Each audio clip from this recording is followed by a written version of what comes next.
Concentration क्या है बच्चा? What is the concentration? Macro में मोर देन 10 मिलीमोल पर।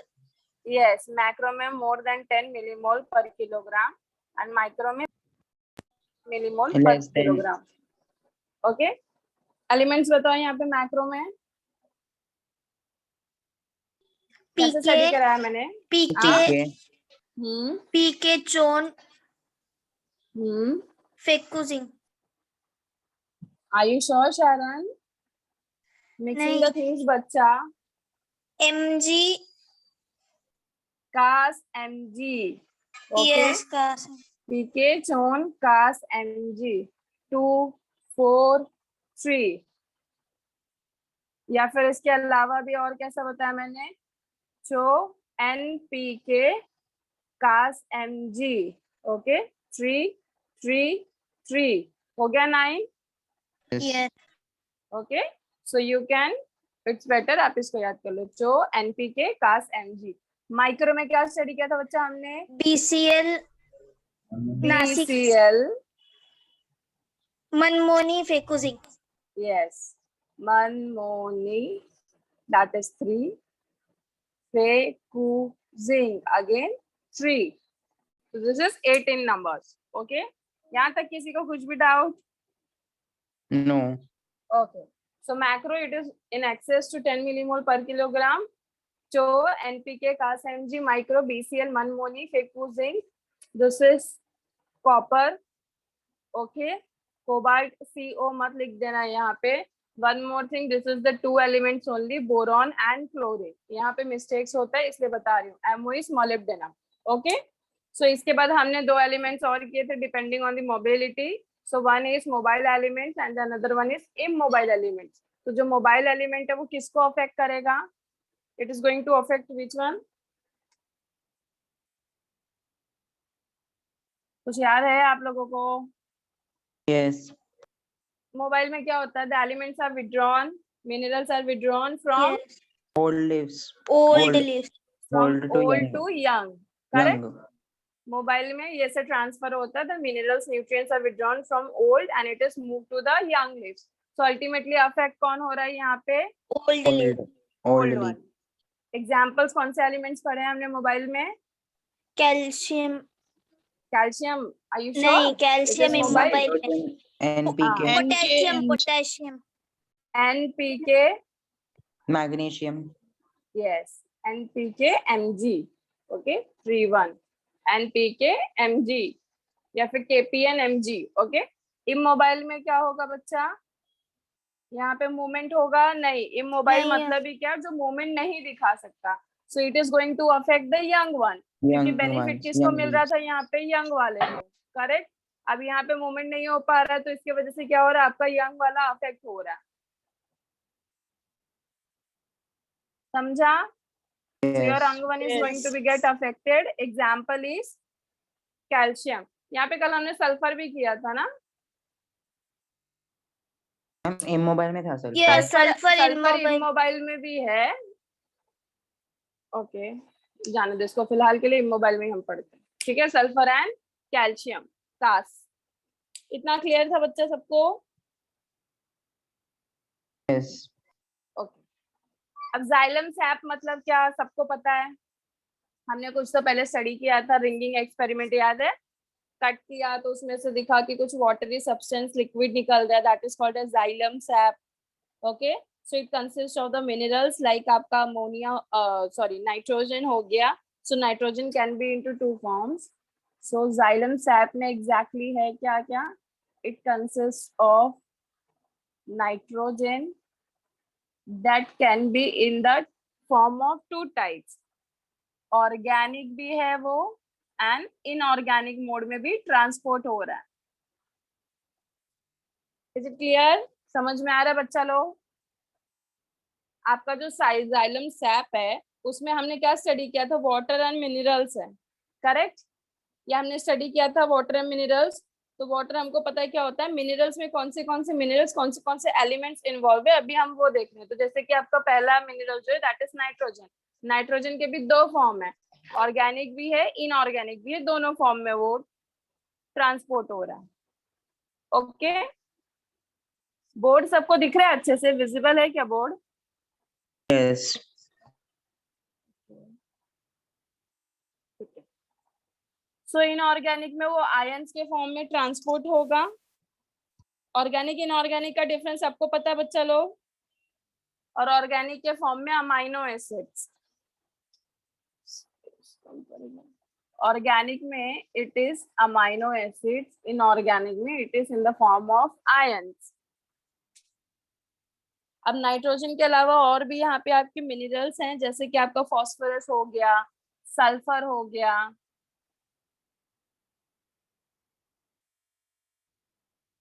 तो कितने एलिमेंट्स हो गए, कितने मिनरल्स हो गए हैं? समझ में आ रहा है आप लोग को? Yes, ma'am. फॉस्फोरस और सल्फर का दोनों का भी इनऑर्गेनिक फॉर्म ही होगा। ओके, सिर्फ आपका यहाँ पे नाइट्रोजन ऐसा है जहाँ पे आपको दोनों फॉर्म दिख रहा है कि ट्रांसपोर्ट कैसा हो रहा है, मतलब नाइट्रोजन तो है और नाइट्रोजन का दोनों फॉर्म है, ऑर्गेनिक भी है इनऑर्गेनिक भी है। और हमारा फॉस्फोरस और सल्फर दोनों भी क्या है, it is transported only in the inorganic form. चलो लिखो इसको फटाफट।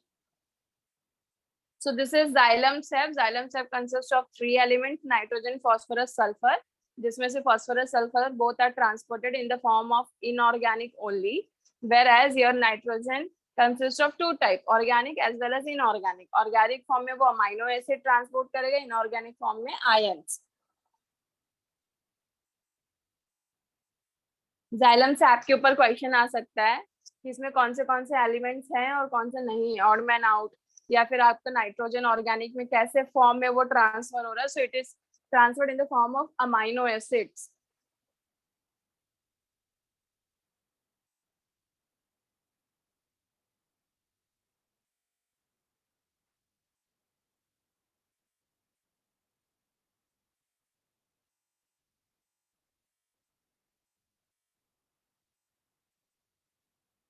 Done? Done, ma'am. Okay, then इसके बाद हम लोग ट्रांसपोर्ट ऑफ फूड करेंगे बच्चा। मैंने आप लोगों को एक डिफरेंस बताया था, याद है? Difference between transportation and conduction, क्या डिफरेंस है?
Am I audible?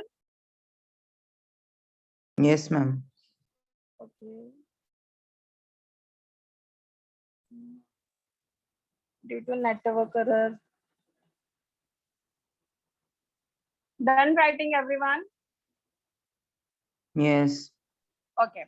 So xylem sap consists of 3 elements: nitrogen, phosphorus, sulfur. Sulfur and phosphorus में it is inorganic, nitrogen में organic and inorganic. इसके बाद हम लोग ट्रांसपोर्ट ऑफ फूड करेंगे। Conduction और ट्रांसपोर्टेशन में क्या डिफरेंस है? Conduction is for small distance, versus transport मतलब क्या होता है बच्चा? जहाँ पे बहुत ही लॉन्ग डिस्टेंस पे ट्रांसपोर्ट हो रहा है। ओके, दर्शना, श्रुति, शरण, मयूर, कहाँ सब लोग? Are you there? Yes. Yes. Okay. So transport of food में, first of all, it is the movement of food at longer distances, that is called as transport, correct? अब यहाँ पे भी आपका दो पार्ट इन्वॉल्व है बच्चा। देखो एक क्या होता है, पहला तो जहां पे आपका फूड प्रोड्यूस हो रहा है, करेक्ट, जहाँ पे फूड सिंथेसाइज होगा, जहाँ पे फूड प्रोड्यूस होगा, जहाँ पे बनेगा, यस और नो। अब जैसे हमको पता है फूड कहाँ प्रोड्यूस होता है, फोटोसिंथेसिस के हेल्प के वजह से लीव्स में होता है, Yes. और दूसरा है जहाँ पे वो ट्रांसपोर्ट होने के बाद में यूटिलाइज होगा, ओके, या फिर ट्रांसपोर्ट होगा दूसरी जगह जहाँ यूटिलाइज होगा। So food is produced, transport of food में भी आपका दो है, जहाँ पे food is produced that is called as source, okay, और जहाँ पे फूड आपका ट्रांसपोर्ट हो रहा है for using purpose that is known as sink. तो समझ में आया। Yes.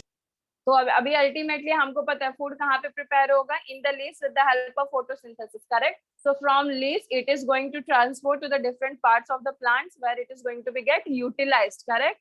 So different parts of the plant here in this case is known as sink, whereas the from where it food is producing that is called as source.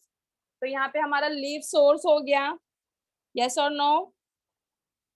So Yes. food is has to be travel from source to sink. इतना समझ में आया सबको। अब Yes, जैसे ma'am. कि हमको पता है कि जो रूट्स है, स्टेम है, ये तो फूड प्रोड्यूस करते नहीं है, but they are going to receive food from leaves, correct. तो आपका जो रूट, स्टेम, बाकी के पार्ट्स हो गए, they are called as sink, और यहाँ पे आपका leaves is acting as source, क्योंकि आपके लीव्स में ही मेन प्रोडक्शन हो रहा है फूड का। इज इट क्लियर बच्चा लोग। इसको लिख लो, देन हम लोग पाथ ऑफ ट्रांसलोकेशन करेंगे कि आपका ये transportation, translocation, movement from one place to another of food, वो हो कैसे रहा है, इसको लिख लो।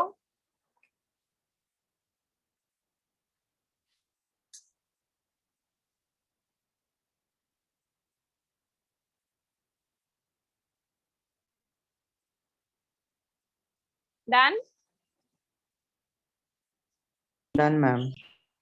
नाउ फॉर एन एग्जांपल, ये आपका एक प्लांट है, ठीक है, यहाँ पे योर लीव्स आर प्रेजेंट, जहाँ पे क्या हो रहा है, फोटोसिंथेसिस की हेल्प से आपके फूड प्रोड्यूस हो रहा है, नीचे this is your roots, okay. अब यहाँ पे जो आपका फूड प्रोड्यूस हुआ है that is called as source. अब फूड क्या होगा, यहाँ से ट्रेवल करेगा, it is going to be travel from here like this, yes और नो। तो यहाँ पे कौन सा ट्रेवलिंग दिखा रहा है, हॉरिजेंटल ग्रोथ दिख रहा है आपको, horizontal translocation, because food is going to travel in horizontal way, yes और no. Yes. So this is called as horizontal translocation, क्योंकि इस मोड में जाएगा। अब मुझे एक चीज बताओ, यहाँ तक तो फूड आपका ट्रेवल हुआ, आपका फूड यहाँ आ गया, correct.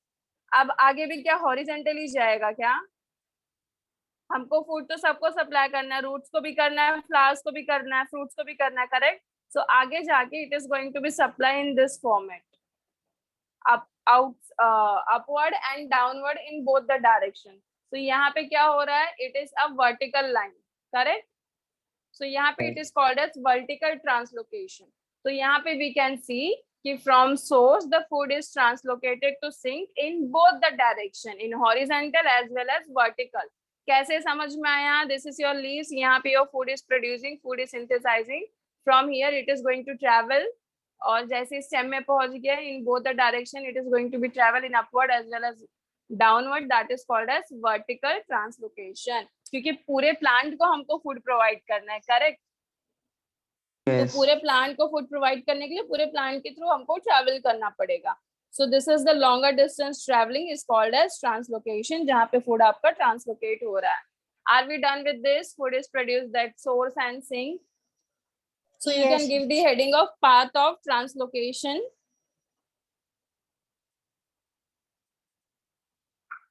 Path of translocation. Transportation and translocation दोनों का same होता है, okay? Translocation is movement from one place to another, longer distances. Same.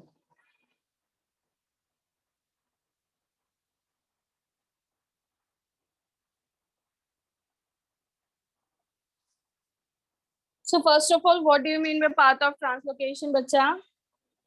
The food is translocated to longer distances, specially जो बड़े बड़े प्लांट्स होते हैं ना, higher plants you can see, that is great height with great diameter, secondary growth जहाँ पे बहुत अच्छा होता है उसका.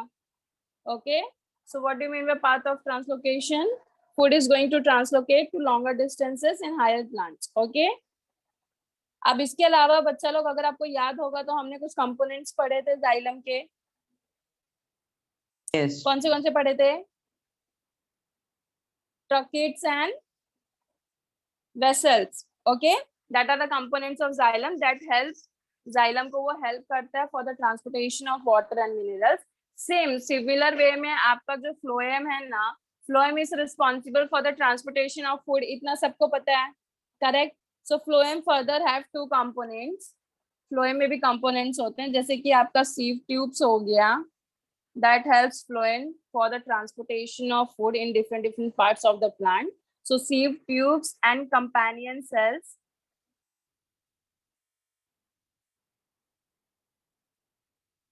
Sorry, yeah. Okay, so sieve tubes and companion cells phloem में भी है, that is going to help the phloem. These are the components of phloem. और इसके अलावा आपका जो वेसल्स भी होगा इसमें. ओके, फ्लोएम में दो कंपोनेंट कॉमन है. दिस दो additional components of your phloem. So sieve tubes and companion cells are also help the phloem for the translocation of food. Okay, so यहाँ पे अभी आपका जो sieve tubes है ना, sieve tubes and vessels, they are used for the vertical translocation. ये कहीं पे ऊपर टॉप पे लिख लेना, then writing this टॉप पे ऊपर कहीं पे भी components.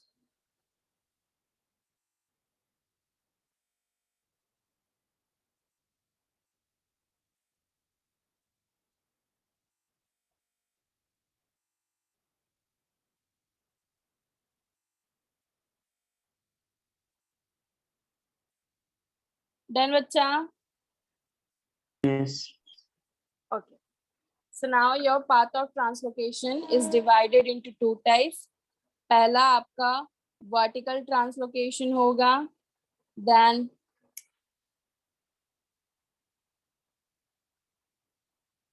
जैसे हमने ग्रोथ में पढ़ा vertical growth and horizontal growth, similarly food भी हमको दोनों फॉर्मेट में ट्रांसपोर्ट करना है.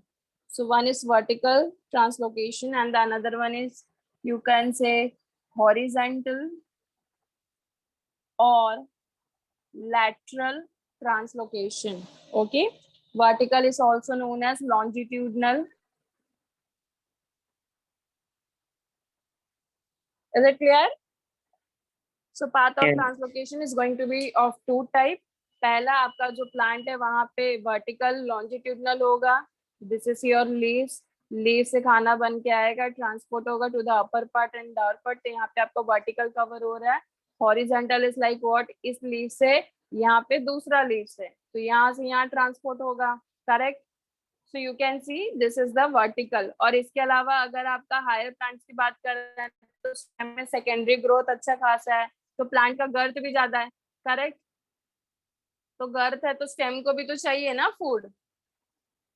सो यहाँ पे भी अच्छा खासा आपका फूड क्या होगा, ट्रांसपोर्ट होगा. सो दिस इज हॉरिजॉन्टल और lateral and this is vertical और लॉन्जिट्यूडनल. इतना क्लियर है सबको? अब फूड कैसे ट्रांसपोर्ट होता है बच्चा, कैसे फॉर्म में होता है? फूड लाइक व्हाट, मतलब क्या बनता है फोटोसिंथेसिस से, क्या ट्रांसपोर्ट होता है? Sugar. Okay, sugar. शुगर के बहुत सारे फॉर्म में, any example in that? Glucose. Cellulose.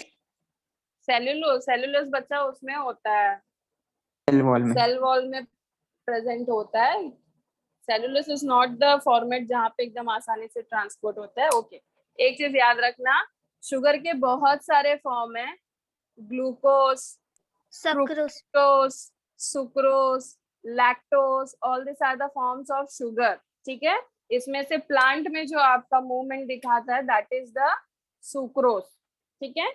सो हमेशा आपका जो फूड होगा ना ट्रांसलोकेट होने वाला, it is always going to be in the form of sucrose, जो कि एक सोल्यूबल फॉर्म होता है. सोल्यूबल होगा तभी तो वाटर के हेल्प से, मतलब वो जो आपका फ्लोएम सैप है उसमें अच्छे से ये ट्रांसपोर्ट हो पाएगा ना. due to it is soluble. Getting my point? So food Yes. is always transported in the form of sucrose, that is in soluble form. और वो भी कहाँ से कहाँ होगा बच्चा? It is going to be from Source to source. sink. Yes, from source to sink. So you can write this one sentence wherever you want. यहाँ पे मत लिखना, कहीं पे ऊपर नीचे जगह होगा तो लिख लेना. The food is always transported. Food is always transported या translocated दोनों भी चलेगा. The food is always transported in the form of sugar. In the form of sucrose. In the form of sucrose, that is in soluble form. I dot T लिखना, that is soluble form, and always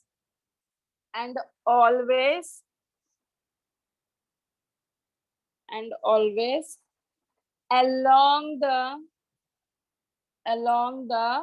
concentration gradient. बच्चा जैसे ही हमने concentration gradient बोल दिया, मतलब क्या? It is depending on the concentration. जहां ज्यादा होगा वहां से कम की तरफ जाएगा. करेक्ट?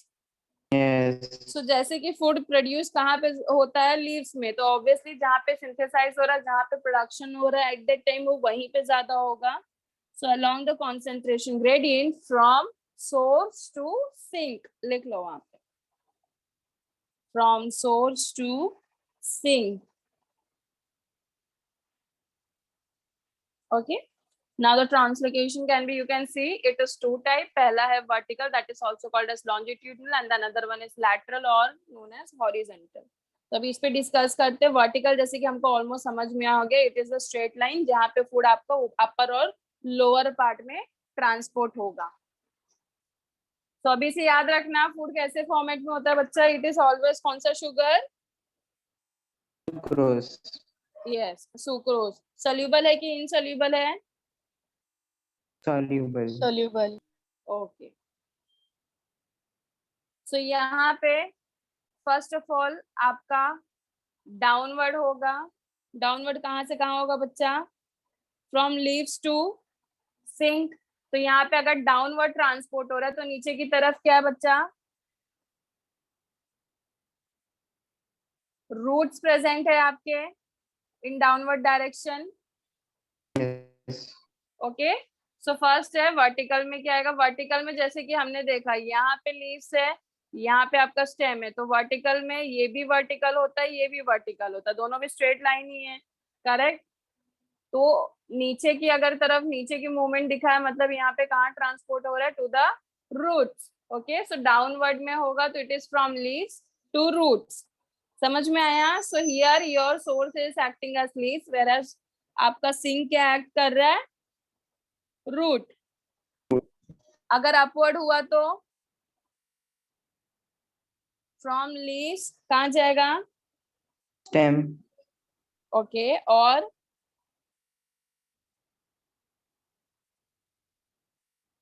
ऊपर जो टिप, आपको याद है अपाइकल मेरिस्टम वगैरह हम स्टडी किए थे? Yes. Yes, so it is point of stem, you can say tip of stem. Okay. और इसके अलावा अगर आप जर्मिनेटिंग सीड की बात करो, मतलब जब सीड जर्मिनेट हो रहा है, अगर वो टाइम पे हुआ, पहले इसको कंप्लीट कर लेते. Point of stem. इसके अलावा ऊपर की तरफ फ्लावर्स है हमारे. करेक्ट? तो जो भी डेवलपिंग फ्लावर्स है, जो भी डेवलप हो रहे हैं, उनको फूड का रिक्वायरमेंट तो होगा ही डेवलपमेंट के लिए, तो वहां पे ट्रांसपोर्ट होगा. Okay. So point of stem, developing flowers and fruit. Developing. Clear है इतना? Now next one. नेक्स्ट में क्या होगा बच्चा? यहाँ पे अपवर्ड ट्रांसलोकेशन ही है, फ्रॉम लीव्स ही है, बट यहाँ पे क्या हो रहा है? आपका सीड जर्मिनेशन हो रहा है. ओके. अगर सीड जर्मिनेशन हो रहा है तो यहाँ पे अपवर्ड मूवमेंट कहाँ से कहाँ होगा फूड का? बताओ. और लेट इट बी. इतना क्लियर है? दोनों पॉइंट समझ में आया सबको? Yes. ओके इसके अलावा ब्रांचेस वगैरह भी यहाँ पे यू कैन वर्टिकल में मतलब आपको जितना भी दिखता है यू कैन सी ऊपर के साइड जो भी ब्रांचेस वगैरह. Now the next one is lateral translocation. So it is occur in root and stem. यहाँ पे क्या होगा, food is going to translocate from phloem to pith. आपको एक डायग्राम याद है जो हम पाथवे जब कर रहे थे तो मैंने आपको सेल्स के डायग्राम दिखाए थे, एडजेसेंट सेल्स, दिस वन. हमने वहां पे नेमिंग दिया था याद है. सबसे अंदर आपका Yes. जाइलम और फ्लोएम था, सबसे बाहर कॉर्टेक्स था, उसके बाद क्या था, बनाया था डायग्राम सबने. Yes. निकालो Yes. फटाफट. सबसे आउटर लेयर हमारा cortex, Epidermis. Epidermis, then endodermis था जहां पे कैस्पेरियन स्ट्रिप प्रेजेंट था, करेक्ट. और पेरिसाइकल था. कुछ और याद आया? So this were the thing जो हमने डिस्कस की थी लास्ट टाइम. तो यहाँ पे सेम अभी हॉरिजेंटल और लैटरल ग्रोथ में मतलब क्या, it is going to be growth in the horizontal format, correct. तो हॉरिजेंटल के this are the arrangement of the cells that we already know कि यहाँ पे अरेंजमेंट कैसे होगा, it is going to be radial format. अब radius क्या होता है बच्चा, आपको पता है ना, 2r is equals to diameter. So radius is like this, horizontally हो रहा है अल्टीमेटली, करेक्ट. तो यहाँ पे यू कैन से कि आपका cortex to epidermis, epidermis to endo, endo to pericycle, pericycle to xylem phloem. तो यहाँ पे आपका जो हॉरिजेंटल ग्रोथ हो रहा है radial translocation, it is also called as tangential translocation. Okay, तो समझा. Yes. तो यहाँ पे अभी हमको पता है कि जाइलम और फ्लोएम सबसे इनर साइड है. It is going to be transfer, okay, in the horizontal direction. Horizontal direction में transfer होगा. So from horizontal or lateral is translocation of food. Horizontal or lateral translocation is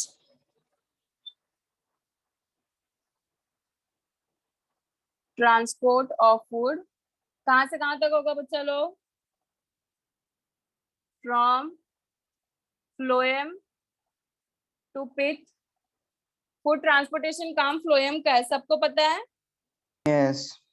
okay. इसके अलावा from phloem to सबसे outer side जाएगा. Pith तो हमारा सबसे अंदर था, तो फ्लोएम से पिथ, और सबसे बाहर वाला हमारा कॉर्टेक्स, तो बाहर भी तो जाएगा ना वो. This is the first one from phloem to pith. Second, from phloem to cortex. Okay. इसको क्या बोला जाता है, it is called as tangential translocation.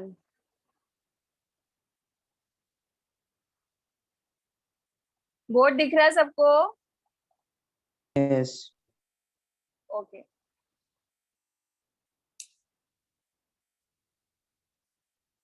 अब मैंने आप लोगों को एक चीज डिस्कस की थी, अगर आपको याद होगा, डायरेक्शंस को लेके. Xylem are unidirectional, phloem is bidirectional. याद आ रहा है? Yes. So in this format it is uni and bi, क्योंकि वाटर जब हम रूट में प्रोवाइड करते हैं तो it is runs to the upward direction. Okay, that's why it is called as uni direction. लेकिन यहाँ पे फ्लोएम हम देख रहे हैं कि लीव्स में क्या हो रहा है, फूड प्रिपेयर हो रहा है, तो वर्टिकल भी दिख रहा है, हॉरिजॉन्टल भी दिख रहा है. So that's why it is bidirectional. Bidirectional में जैसा हमको दिखा, पहला is vertical, that is also called as longitudinal. अगर इट इज फ्रॉम डाउनवर्ड की तरह अगर मूवमेंट हुआ, so it is going to be travel from leaves to roots. Upward की तरफ मूवमेंट हुआ तो from leaves to point of the stem developing flower fruits. ऊपर जो भी आपका प्रेजेंट है सब जगह आपका फूड ट्रांसपोर्ट होगा. अगर लैटरल और हॉरिजॉन्टल की हम बात करते हैं तो यहाँ पे आपका फूड ट्रांसपोर्ट होगा पहला फ्रॉम फ्लोएम टू पिथ. अभी हमने देखा अंदर क्या है आपका, xylem and phloem. This is your pith, pericycle, endodermis, epidermis, cortex, correct. So पहला यहाँ से यहाँ आपका, देन यहाँ से अगेन एकदम आउटर लेयर कॉर्टेक्स तक.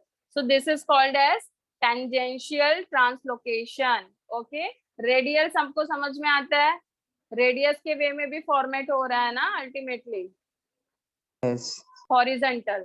Okay, so it is called as tangential translocation. समझ में आया सबको? Is there any doubt to anyone? किसी को कुछ भी डाउट बच्चा लोग एटलीस्ट से यस और no.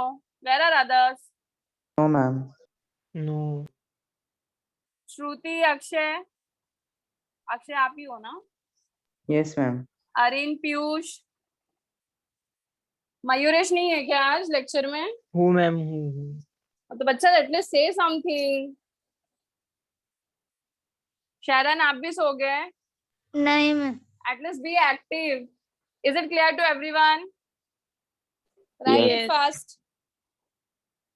So in this case we can see कि आपका जो फ्लोएम है इट इज सॉरी आपका yes phloem is bidirectional. Okay, xylem sap we have already studies कि जाइलम सैप में क्या क्या होता है. It is unidirectional. अभी इतना लिख लो, फिर हम लोग फ्लोएम सैप देखेंगे उसमें क्या होता है.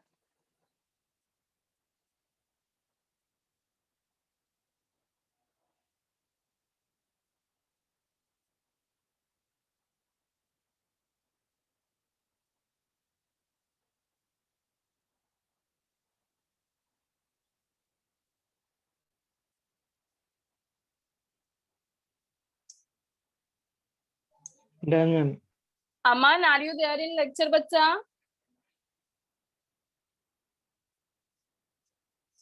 हो गया सबका लिख के? Yes. ओके. इसके बाद फ्लोएम सैप में बच्चा क्या क्या होगा? Xylem में your water and minerals and phloem sap consists water and food. Correct? Food is going to be in the form of sucrose. इसके अलावा क्या क्या होगा आपका? Sugars, amino acids and hormones. So hormones का अगर कुछ भी question आया ना, so it is going to be translocated with the help of phloem. आपका जो hormones होता है, they are bidirectional. We can write phloem sap consists of water, food. Food में क्या है? सुक्रोज. करेक्ट. और आपका क्या है? हॉर्मोन्स एंड शुगर्स हो गया. फोटो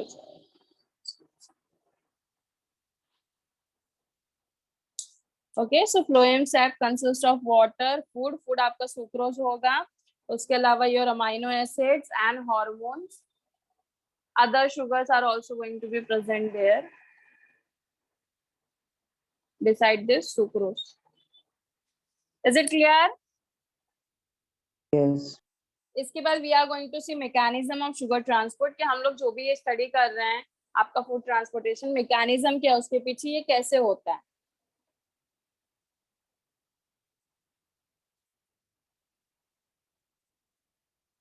लास्ट टाइम जब हम लोग प्लांट हार्मोन्स कर रहे थे क्लास में, तो वहां पे मैंने आप लोगों को ABA का कुछ बताया था, याद है? एबिस्किस एसिड का. Yes. Yes. Yes, it is called a stress hormone. इसके अलावा मेन फंक्शन क्या था उसका? Opening and closing of Stomata. Stomata. Yes. तो वहां पे इफ्लक्स इनफ्लक्स कुछ हमने स्टडी किया था, right? Yes. Yes. Okay.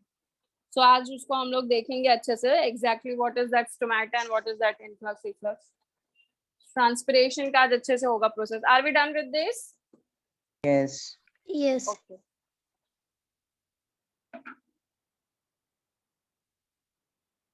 So अभी next is mechanism of sugar transport. Exactly ये शुगर ट्रांसपोर्ट आपका होता कैसा, उसका mechanism we are going to see. So mechanism of sugar transport थोड़ा सा शॉर्ट में लिखाती हूँ, एक्सप्लेन पूरा करती हूँ. ओके. सो सबसे पहले आपका लोडिंग होगा and after that it is going to be unloading. Loading unloading को समझ में आया? मतलब क्या? आप जैसे या कहीं पे आपको मूवमेंट दिखानी है from one place to another. First you are going to आपका जो भी लगेज है load it. Okay. After that जहाँ पे पहुंच गए उसको you are going to unload it. कुछ समझा थोड़ा बहुत? चलो, mechanism of sugar transport is like basically बहुत सारी पहले अलग अलग थियरीज आई, जैसे कि diffusion, activated diffusion, protoplasmic streaming, अलग अलग टाइप्स की बहुत सारी थियरीज आके गई कि तो जिसने ऐसा अपने अपने तरीके से बताने की कोशिश की कि शुगर ट्रांसपोर्ट होता कैसे। फिर फाइनली अर्नस्ट मंच प्रपोज, एक साइंटिस्ट है अर्नस्ट मंच, जिन्होंने क्या किया, एक थियरी प्रपोज की कि आपका जो फोटोसिंथेटिक सेल है ना, वो ग्लूकोज सिंथेसाइज करता है, ये सबको पता है, करेक्ट। शुगर सिंथेसाइज होता है ना फोटोसिंथेसिस से फूड, तो वो पहले Yes. सिंथेसाइज कैसे होता है, ग्लूकोज के फॉर्म में, बाद में ट्रांसपोर्ट सुक्रोज के फॉर्म में करते हैं, because it is soluble format. Okay, so वहां पे जब वो ग्लूकोज सिंथेसाइज हुआ लीस में with the help of photosynthesis, तो आपका जो ऑस्मोटिक कंसेंट्रेशन है ना, वो इंक्रीज हो गया। ओके, थोड़ा सा डायग्राम के साथ एक्सप्लेन करते हैं। आपका लीव्स है, ठीक है, फोटोसिंथेसिस हुआ, क्या प्रोड्यूस हुआ, glucose, which give results ultimately. जब ग्लूकोज प्रोड्यूस हुआ बहुत ज्यादा, तो आपका यहाँ पे कौन सा कॉन्सेंट्रेशन बढ़ गया बच्चा लोग, ऑस्मोटिक कॉन्सेंट्रेशन बढ़ गया। ठीक है, अब किसी भी चीज का जब कॉन्सेंट्रेशन बढ़ जाता है, तो अल्टीमेटली एक प्रेशर अप्लाई स्टार्ट हो जाएगा।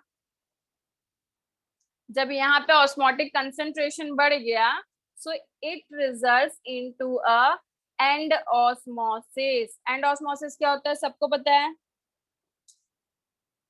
Yes no. एंड ऑस्मोसिस में क्या होगा, चीजें एब्जॉर्ब होंगी, अंदर की तरफ मूवमेंट होगी, इन्फ्लक्स होने वाला है, करेक्ट। आपके सराउंडिंग में जो भी वाटर है, सेल सारा का सारा एब्जॉर्ब कर लेगा। एंड ऑस्मोसिस में यही होता है ना, सेल क्या होगा, स्वेल होगा या श्रिंक होगा, swell. Yes. So and osmosis हुआ, बाहर का कंटेंट वाटर सारा का सारा सेल के अंदर गया, cell becomes swell due to this endosmosis. Okay, अब सेल स्वेल हो गया तो कौन सा प्रेशर बढ़ जाएगा, बताओ मुझे। Turgid pressure. Yes, Pressure. Exactly, very good. So जब सेल स्वेल हो गया, तो आपका टर्जर प्रेशर क्या हो गया, बढ़ गया। सो इन दिस वे, जब ये टर्जर प्रेशर की वजह से जब ये अप्लाई होगा सेल स्वेल होने के बाद, तो आपका जो शुगर प्रोड्यूस हुआ है ना फोटोसिंथेटिक लीव्स में, वो फोर्स होगा अल्टीमेटली, ताकि वो मूव करे। कहाँ से कहाँ मूव होगा, शुगर आपका कहाँ पे प्रोड्यूस हुआ है, लीव्स में, फोर्स्ड टू मूव इन, कहाँ पे मूव होगा बच्चा लोग, जहां पे उसको ट्रांसपोर्ट होना है ना, so it is going to be forced ultimately to move into the sieve tube.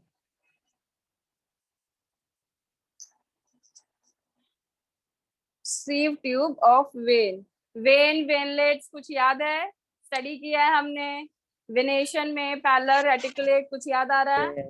Yes. सो यहाँ पे जो भी सीव ट्यूब्स के वेन है, यहाँ पे लीव्स में जो भी फोटोसिंथेसिस के हेल्प से आपका क्या प्रोड्यूस हुआ है, ग्लूकोज प्रोड्यूस हुआ है। ग्लूकोज प्रोड्यूस होने की वजह से आपका ऑस्मोटिक कॉन्सेंट्रेशन बढ़ गया, जिसकी वजह से ultimately it is going to result in endosmosis. Endosmosis होगा, जिसके वजह से आपके सराउंडिंग में जितना भी वाटर प्रोड्यूस है, सारा का सारा एब्जॉर्ब हो जाएगा। जब आपका सेल स्वेल हो जाएगा, तो अल्टीमेटली वहां पे टर्जर प्रेशर बढ़ने वाला है। ओके, अब टर्जर प्रेशर जब पड़ेगा, तो क्या करेगा, शुगर को फोर्स करेगा कि वो सीव ट्यूब के वेन में अंदर एंटर कर जाए। This is called as loading of vein. तो समझ में आया, लोडिंग ऑफ वेन मतलब वेन में चीजें क्या कर रही है, एंटर हो रही है, लोड कर रही है। सामान लोडिंग अनलोडिंग सुना है कभी, ट्रांसपोर्ट के टाइम पे बोलते हैं ना, Yes. सामान का लोडिंग हो रहा है, फिर जहाँ पे उसको पहुंच के हम लोग निकालते, that is called as unloading. Similarly here also, यहाँ पे चीजें क्या हो रही हैं, पूरा कंसेप्ट समझ में आया। सबसे पहले फोटोसिंथेसिस हो रहा है, क्या प्रोड्यूस हो रहा है, ग्लूकोज। ग्लूकोज बहुत सारा प्रोड्यूस हो रहा है, तो ऑस्मोटिक कंसंट्रेशन बढ़ रहा है। कोई भी चीजें बहुत ज्यादा प्रेजेंट है, तो ऑटोमेटिकली कंसंट्रेशन इंक्रीजिंग, करेक्ट। तो यहाँ पे ऑस्मोटिक कंसंट्रेशन बढ़ रहा है, जिसके वजह से सेल के अंदर क्या होगा, वाटर एब्जॉर्प्शन स्टार्ट होगा, that is called as endosmosis. Yes, अब जब बहुत ज्यादा वाटर एब्जॉर्ब हो गया, तो सेल कैसा हो गया, टर्जिड हो गया, स्वेल हो गया। अब वो स्वेल हो गया, तो वहां पे कौन सा प्रेशर अप्लाई हो रहा है, turgor pressure. So this turgor pressure is going to force these sugar molecules to enter into the vein of sieve tube, sieve tube of vein। समझ में आया कुछ? Yes. Turgor pressure is going to force to these molecules, the sugar molecules, to enter into sieve tube of vein। तो इसको थोड़ा सा हम short में लिखते हैं।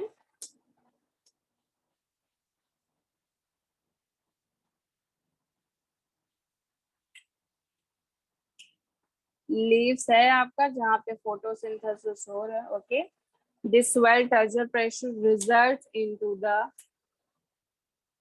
movement forcefully, you can write forced movement। Movement किसका हो रहा है बच्चा? फोर्स्ड मूवमेंट किसका हो रहा है?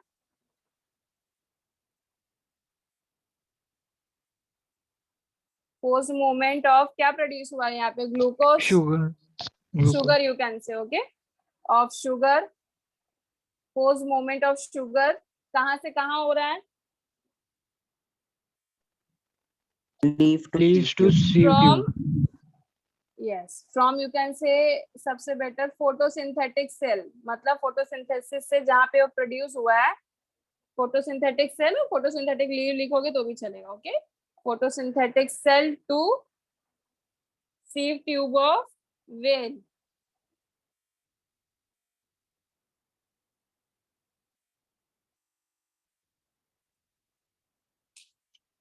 समझ में आया कुछ?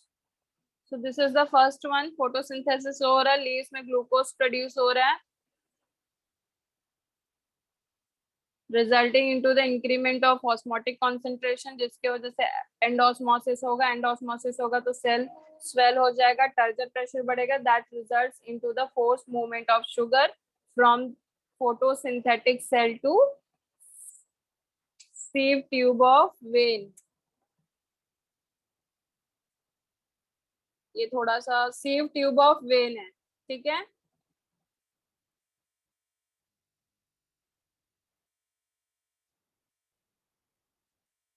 क्लियर है?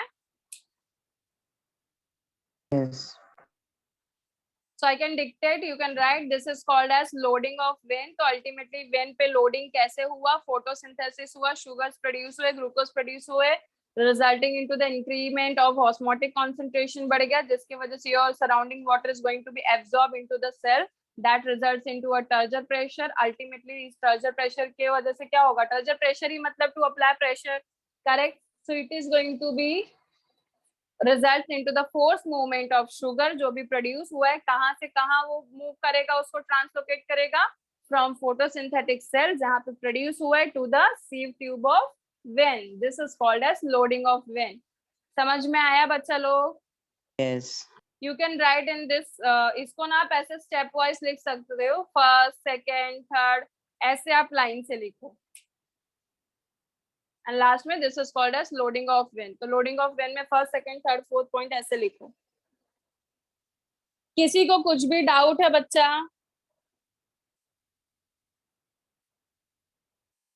No. ओके, लेके हो जाएगा तो please let me know.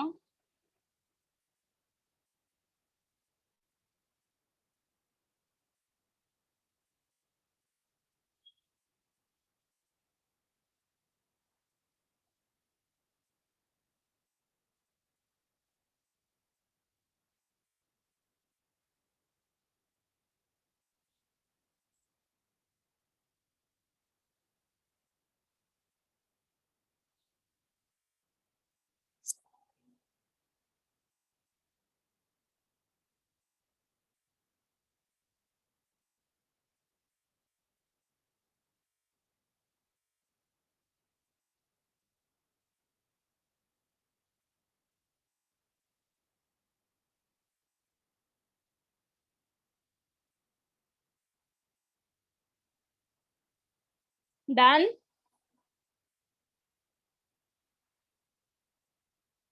So loading of when, ये हमने कहाँ का सिनेरियो स्टडी किया बच्चा लोग? It is the scenario in leaves, कि खाना बनने के बाद में बिफोर ट्रांसलोकेशन, ट्रांसलोकेशन से पहले हमको उसको किसी चीज में वो करना है ना, तुमको कोई सामान मूव करना है, शिफ्टिंग करना है from one house to different, so you have to move. आपका जो भी लगेज है उसको आपको मूव करने के लिए कुछ व्हीकल वगैरह चाहिए, करेक्ट? सो हियर खाना इस प्रोड्यूस होने के बाद before transporting we have to load it. Done, ma'am. Everyone done बच्चा लोग? Yes. ओके, अब जब ये हमारा सिनेरियो कहाँ पे हो रहा है, this is happening in leaves, right. Just इसका अपोजिट अनलोडिंग ऑफ वेन कहाँ होगा बच्चा? sieve tube. सीव ट्यूब में ही अनलोडिंग होगा। मेरा क्वेश्चन ये है कि जैसे आपका लोडिंग ऑफ वेन लीव्स में हो रहा है ना, यहाँ पे जो भी खाना प्रोड्यूस हो रहा है वो हम लोग लीव्स में लोडिंग करा रहे हैं, तो अनलोडिंग कहाँ होगा? जहाँ पे ट्रांसपोर्ट करना है। पहुंचने के बाद आपको अगर याद होगा, लीव्स आर सोर्स, करेक्ट, और सोर्स में ही आपका लोडिंग हो रहा है, तो अनलोडिंग कहाँ होगा? जहाँ Sink. पे वो पहुंच चुका है, सिंक में, एग्जैक्टली। ओके, सो यहाँ पे तो हमारा सिंक, यहाँ पे अगर हम वर्टिकल ग्रोथ की बात करें तो रूट्स है, करेक्ट, यस और no? So sink Yes. End में अभी क्या होगा, आप जैसे कंपेयर करोगे तो यहाँ पे भी अगेन कॉन्सेंट्रेशन की बात होती है। वी नो कि movement is along the concentration gradient, so from higher to lower, correct. अब यहाँ से जब लोडिंग ऑफ वेन हो चुका है, शुगर मॉलिक्यूल ज्यादा आपके सीव ट्यूब के वेन्स पे हैं, राइट। तो after that it is like after transportation, जब ट्रैवलिंग हो जाएगी और जब वो रूट्स के पास पहुंचेगा तो अल्टीमेटली वहां पे क्या होगा? अनलोडिंग होगा, like movement of things from जहां से वो गया to the roots. Getting my point? Roots में आपका कॉन्सेंट्रेशन शुगर का ज्यादा होगा या कम होगा, वो बताओ। कम होगा। कम ऑब्वियसली कम होगा, क्योंकि प्रोड्यूस तो वो लीव्स में हुआ है, करेक्ट। तो at the sink at roots के पास तो कुछ भी नहीं है, तो यहाँ पे जब कुछ नहीं है तो जस्ट इसमें जो भी देखा ना हमने, यहाँ पे सब इसका अपोजिट होगा। यहाँ पे कॉन्सेंट्रेशन ज्यादा था तो एंड ऑस्मोसिस हो रहा था, यहाँ पे कॉन्सेंट्रेशन कम है तो क्या होगा? osmosis. Exosmosis. Exosmosis. Okay, ultimately it is the thing like कि यहाँ पे हमने देखा कॉन्सेंट्रेशन बहुत ज्यादा था तो उसने ढकल ढकल के क्या किया, वेन के उस पर लोडिंग कराई। ओके, और यहाँ पे क्या हो रहा है, चीजें जब इसके पास पहुंची तो इसको क्या कराना है? अनलोडिंग कराना है। तो ऑटोमेटिकली वी नो कि अगर हम कॉन्सेंट्रेशन के हिसाब से बात कर रहे हैं तो जिस चीज, ये जो वेन्स है वहां से जिसको सीव ट्यूब जहां से ट्रांसपोर्ट हो रहा है, सीव ट्यूब्स के पास कॉन्सेंट्रेशन शुगर का ज्यादा है as compare to roots, correct. तो ultimately movement is going to be from sieve tube to roots, correct. So it is from high to low concentration, that is called along the concentration gradient. इतना समझ में आया सबको? अब since the osmotic concentration is lower, तो ultimately क्या होगा हमारा? एक्सऑस्मोसिस। वैसे स्टेप्स में ये भी लिख के बताती हूँ आपको, ये याद रहेगा ना सबको कि लोडिंग ऑफ वेन कहाँ पे हो रहा है? लीव्स में, और अनलोडिंग कहाँ पे होगा? रूट्स में। Loading of vein in source, unloading is sink, ठीक है।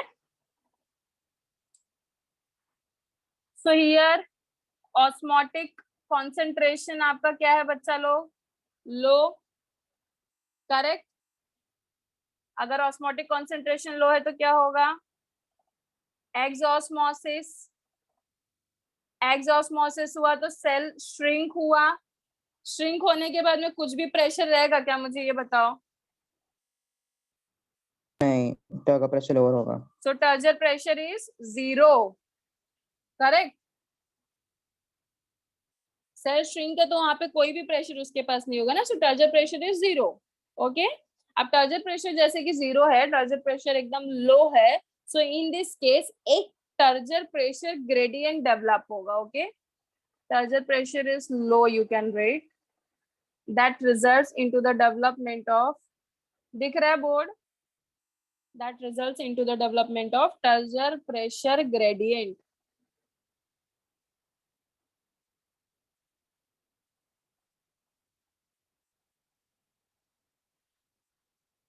ओके, अब टर्जर प्रेशर जब ग्रेडियंट डेवलप हुआ, कहां से कहां डेवलप होगा? कहां से कहां डेवलप होगा? आपका जो लीफ वाला सीव ट्यूब है जहां से ट्रांसपोर्ट हो रहा है टू द रूट, प्रेशर वही दोनों के बीच में डेवलप होगा ना। लोडिंग के टाइम पे भी क्या हो रहा था, आपका जो फूड प्रोड्यूस हुआ था वहां पे, और जहाँ पे लोडिंग कराना है वहां हो रहा था। तो यहाँ पे जहाँ पे फूड प्रेजेंट है वहां पे, और जहाँ पे अनलोडिंग कराना है, दोनों के बीच में प्रेशर आपका डेवलप हो रहा है। Okay, so it is developing from sieve tube in leaf to the root cell, you can write here, यहाँ पे स्पेस नहीं है मेरे पास। ओके, आफ्टर दैट क्या होगा, यहाँ पे जब एक बार प्रेशर ग्रेडियंट डेवलप हो चुका है from sieve tube to leaf,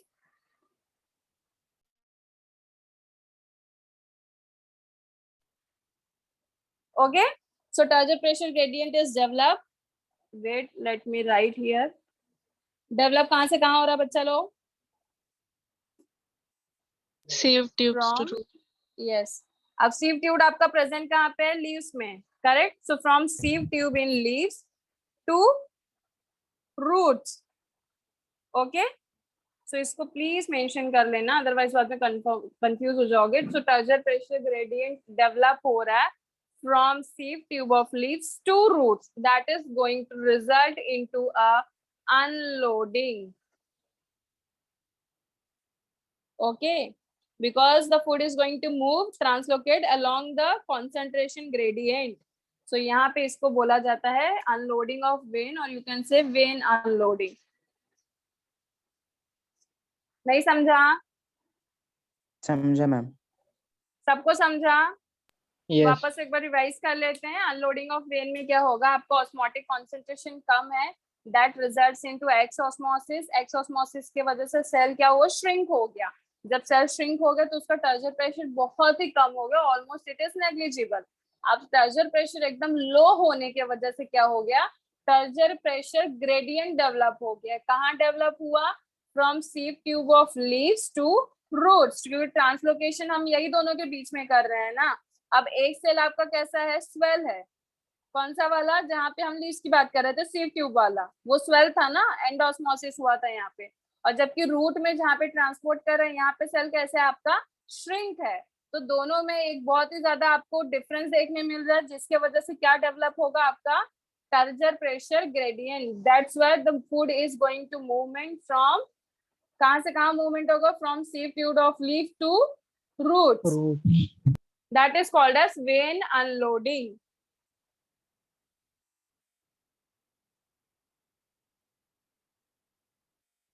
समझ में आया सबको? Yes. Please right it. इसको भी पॉइंट्स वाइज में ही लिखना.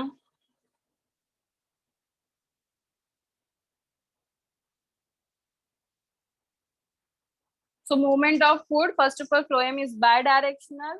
दो डायरेक्शन कौन सा? Vertical and horizontal. That is longitudinal और लैटरल. जिसमें दो तरीका है फूड ट्रांसपोर्ट होने का. पहला लोडिंग ऑफ विंड, जो चीजें हमको ट्रांसपोर्ट करनी है first we have to load it. So loading of vein में हमने क्या क्या स्टडी किया? एंडोस्मोसिस होगा, सेल्फ स्वेल होगा, टर्जर प्रेशर अप्लाई होगा, जो कि फोर्स करेगा कि जो भी बनी हुई चीजें, जो भी शुगर है, उसको फोर्स करेगा कि वो वेन्स में एंटर कर जाए, सीव ट्यूब ऑफ वेन में एंटर कर जाए. That is called loading of when. अब एंटर हो गया, वो सारी चीज हो गया, अब ट्रांसपोर्ट हुआ, this is unloading. After transportation जब रूट्स के पास पहुंचा तो रूट्स का ऑस्मोटिक कॉन्सेंट्रेशन बहुत ही कम था. सेल्स में एक्स ऑस्मोसिस हुआ, जिसकी वजह से सेल्स श्रिंक हो गया, जहां पे टर्जर प्रेशर आपका ऑलमोस्ट नेग्लिजिबल है, जिसके वजह से एक प्रेशर ग्रेडियंट डेवलप होता है. That is called turgor pressure gradient. किसके और किसके बीच में? Sieve tube of leaves and roots, ये दोनों के बीच में क्या होगा? एक ग्रेडियंट डेवलप होगा. ग्रेडियंट डेवलप होने की वजह से ही क्या होगा? मूवमेंट होगा. Okay, you can write it before when unloading, we can write it here. That results into the movement of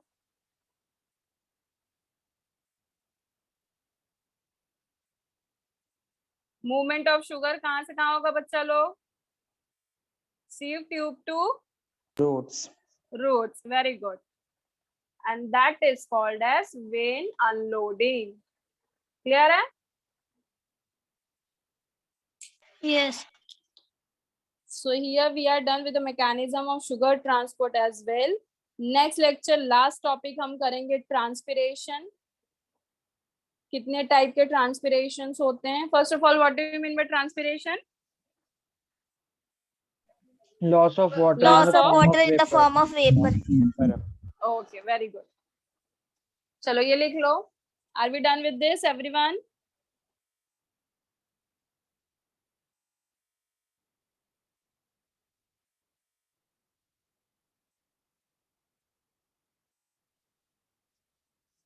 Done writing? Done, ma'am. Yes. Everyone done? Yes. Loading unloading सबको अच्छे से क्लियर हुआ? Is there any doubt? No. No. इसके अलावा transport of location, path of location में हमने दो किया, वर्टिकल लोकेशन एंड हॉरिजॉन्टल, और you can say lateral. Xylem sap में क्या क्या होता है, फ्लोएम सैप में क्या क्या होता है, we have studied that. Revision में हमने क्या किया, mobile, immobile elements, macro and micro elements. Okay, so we are done for the day. अभी नेक्स्ट टाइम हम लोग ट्रांसपिरेशन